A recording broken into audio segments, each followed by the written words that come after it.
আসসালামু আলাইকুম রহমতুল্লাহি অবরাকাতু। ভালোবাসা ভুলের বাসা। বাইরা আমার শেষ কথা এটাই যে আধুনিকতার নামে ভালোবাসার নামে যা কিছু ঘটছে এগুলো ভালোবাসা নয়, ভুলের বাসা। এ বাসার কোনো স্থায়িত্ব নেই। একটা ঝড় ঝাপটা আসে আর একটা ভুলের বাসাকে তছনছ দিয়ে চলে যায়। থাকে কিছু দুঃখ বেদনা আর একরা হতাশা। ফলে এটাকে সহ্য করতে না পেরে কেউ আত্মহত্যা করে, কেউ বা কাউকে অ্যাসিড নিক্ষেপ করে চেহারা ঝলসে দেয়, আর কেউ বা হয় গণধর্ষণের শিকার। বাস্তব অভিজ্ঞতায় দেখা গেছে যে শতকরা 90% ভালোবাসায় বৃথা যায়। এদের মধ্যে সর্বশেষ ভাঙ্গন লাগে, বিয়ে শাদী হয় না। বাকি 10টার মধ্যে বিয়ে শাদী হলেও 5টা সারাসারি হয়ে যায়। অবশিষ্ট 5টা যদিও টিকে, তথাপিও তাদের দাম্পত্য জীবন সুখের হয় না, কেননা অবৈধ পথে সুখ শান্তি আসতে পারে না। কিছুদিন আগে নরসিংদী থেকে হুজুরদেরকে ফোন করে মাসালা জিজ্ঞেস করলো, হুজুর আমার এক পরিচিত বন্ধু এক মেয়েকে বিয়ে করেছিল ভালোবাসা করে গোপনে। পরবর্তীতে উভয় পরিবার তা জানাজানি হয়ে যায়। ফলে সামাজিকভাবে এ বিয়ে অনুষ্ঠান হয়নি, ছেলে মেয়ের সাথে দৈহিক মিলনও হয়েছে। এভাবে অনেকটা গোপনীয়তার মধ্য দিয়ে 4 বছর কেটে গেছে। তারা কোনো সন্তানদের নেয়নি এবং বা হয়নি। 4 বছর এ প্রেমিক জুটির মধ্যে মন কষাকষি শুরু হয়। বনিবনা হচ্ছে না দেখে সুযোগ বুঝে মেয়ে পক্ষ মেয়েকে অন্যত্র বিয়ে দিয়ে দেয় এবং যথারীতি মেয়ে শ্বশুর বাড়িতে চলে যায়। আর 3-4 বছর পর এখন মেয়ের মধ্যে মরার ভয় আসছে।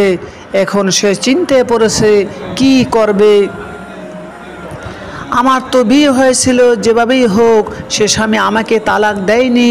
এসব ভেবে সে পূর্বের স্বামীকে ফোন করেছে এবং আমাকে তালাক দাও এই কথাটি বলেছে। সে মেহেরবানি করে তালাক দিয়েছে। কিন্তু এখন এই স্বামীর কাছে কি করে বলবে যে আমার বিয়ে হয়েছিল? বললে তো তাকে রাখবে না সে, আর এভাবেই থাকবেই বা কেমন করে? কেননা একজনের বিয়ে থাকা অবস্থায় অন্যর সাথে বিবাহত হতে পারে না, এটা বৈধ নয়। এখন যে সংসার সে এতদিন করলো, এটা কিসের সংসার? এখানে ছেলে মেয়ে হলে তাদের পরিচয় কি? এই জীবনকে শুধরাবার ব্যবস্থা কি? এই যে এক অস্বস্তিকর পেরেশানি, এক বিব্রতকর অবস্থা, এর কারণ হলো অবৈধ ভালোবাসা ও তার অশুভ পরিণতি। পক্ষান্তরে পিতামাতা মুরব্বির মাধ্যমে শরীয়ত সম্মত যে বিয়ে শাদী হয়ে থাকে, সেখানে থাকে আল্লাহর রহমত, থাকে আল্লাহর বরকত, থাকে আল্লাহর দয়া। ফলে সে দম্পতি হয় সুখী দম্পতি, সেখানে হয় নেক সন্তান, আদর্শ সন্তান, সে পরিবার হয় আদর্শ পরিবার।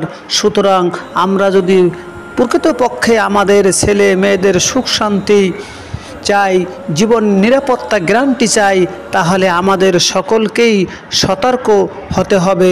ছেলে মেয়েদের জীবনকে কলুষমুক্ত করে গড়ে তুলতে হবে। এখন থেকে ব্যবস্থা নিতে হবে।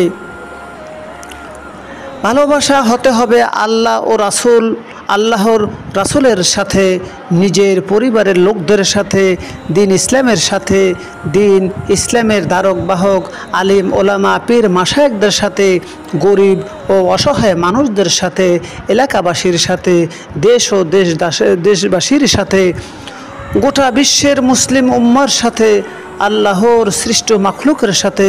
এতে আল্লাহর সন্তুষ্টি পাওয়া যাবে, জান্নাত পাওয়া যাবে।